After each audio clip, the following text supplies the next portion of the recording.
शुक्रवारी बालसभा होणार आहे.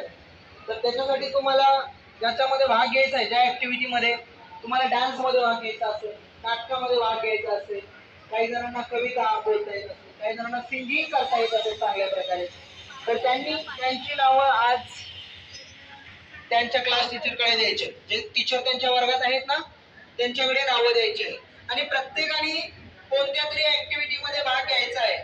कारण ती जी बालसभा होईल त्याच्यातून बक्षीस काढली जातील, नंबर काढले जातील आणि बक्षीसही दिली जाणार आहे. त्याचबरोबर आपण आता वर्गामध्ये वेगवेगळे गेम घेतो 11:30ला, बरोबर की? तर त्याच्यामध्ये पण त्या ऍक्टिव्हिटी मधून बक्षीस नंबर काढले जातील आणि त्यांना देखील बक्षीस दिली जाणार आहे.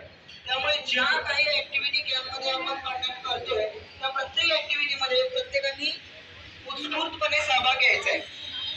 कारण की प्रत्येक ऍक्टिव्हिटीला नंबर आहेत आणि प्रत्येक ऍक्टिव्हिटीला बक्षीस दिली जाणार आहेत. समजलं? दुसरी गोष्ट, सांगितल्याशिवाय इथं कोणीही बाहेर जायचं नाही.